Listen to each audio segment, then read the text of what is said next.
Hey, what's up? It's Sifu Cuddle, and in this video, we're going to look at something a little bit out of the usual, a katana. And not just any katana, a Nagamaki.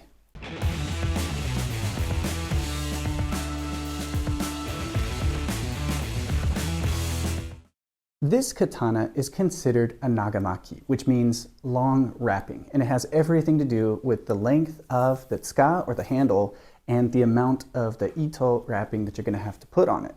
Now, unlike katana, wakizashi, and tanto blades, the dimensions of the blade and handle are not standardized, so you'll see quite a few variations of the same name, ranging from a katana blade with a long handle to a katana blade with a much longer handle, and even a long handle and a long odachi blade combination. Now, there's no exact date to when the Nagamaki was created. Some say that it was all the way back in the Heian period, which was around the same time as the Tang Dynasty. The only thing is there's no surviving blades from that era, and the earliest come from the Kamakura era, which was around the same time as the Song and the Yuan Dynasty in China. The origin of the Nagamaki is said to have come from soldiers with a very long odachi sword wrapping above the tsuba guard. So eventually that changed the dynamics and the leverage and the movement of the sword, and they became quite favorable. So eventually they made a longer handle underneath the guard to protect the hand in battle. Interestingly enough, later on in Ming Dynasty China, the massive Zhanmadao was often wrapped above the guard as well to assist with drawing and maneuvering the sword. This sword is from Truekatana.com, and it's listed on the website for just over $200, which makes it a very affordable sword. Now, the blade length is 28.5 inches, and it's made of manganese steel. The handle, the tsuka, is 15 3/4 inches, which is actually over half the blade length. So when you put it together, it's just over 46 inches long. So let's take a closer look at the sword itself. The blade is bright steel, and there is a defined chu kisaki at the tip of the sword. The tsuka is outfitted with mostly black fittings from the kashira to the fuchi and the dragon menuki.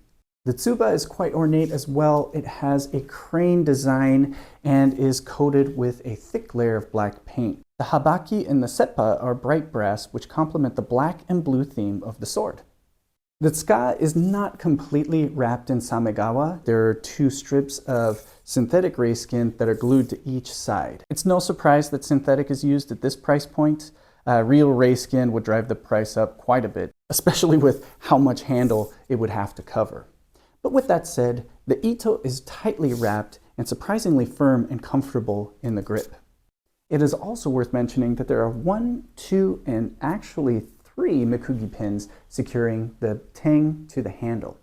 Now, I can't say for certain that the tang extends all the way down. I haven't taken this apart, but in handling it, it's felt solid enough to lead me to believe that it actually does.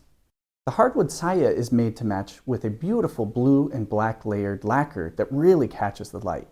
The sageo is blue and white, which matches and complements the blue and white of the ito.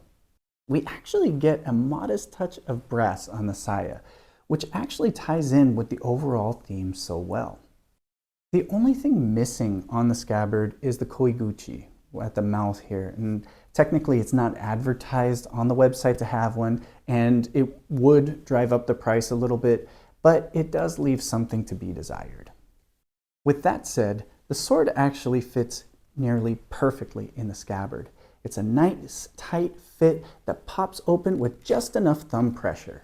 There's no blade rattle inside the scabbard, and the scabbard does not slide or fall off, which I think is a huge plus when it comes to this. All right, that's enough talk. Let's go test this out.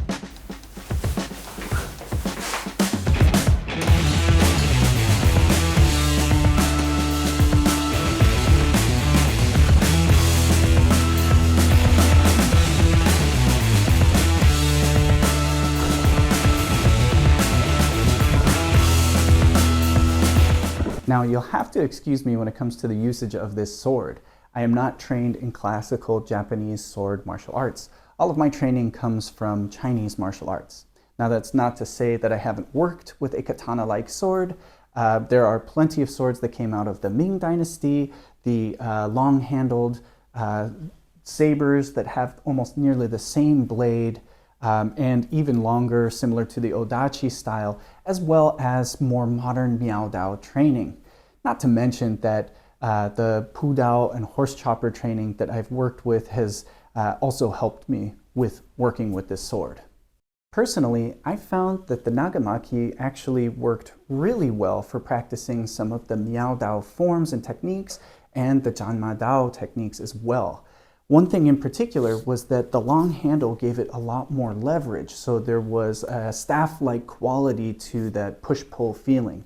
As well as for the Zhanmadao in particular, there is a movement that uses the butt end that you can actually punch forward with, which works perfectly with the long handle and striking with the kashira. Overall, the sword is balanced really nicely and moves really well. I think the only thing that I would mention to anybody that's using this sword for cutting applications is that having a longer handle gives you an opportunity for not only more leverage, but the chance of rolling while you're cutting. So that's one thing you're just going to have to practice and work on, keeping your blade edge alignment not only to the target, but through the target. So a simple thing to work on and keep in mind when you use a longer handled weapon. In the end, I think this is a great sword, especially at a price of just over $200. Now keep in mind that's before shipping, so those rates will apply and you'll have to see for yourself what it's going to be. Now, I'll leave a link to this sword's listing on Truekatana's website so you can check it out for yourself.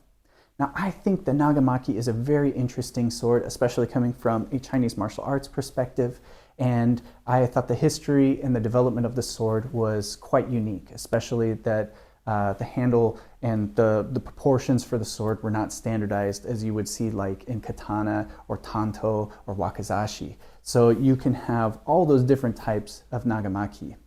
Now, feel free to add anything I may have missed in the comments down below, or if you have any questions about the blade. I hope you enjoyed this review, and I'll see you in the next.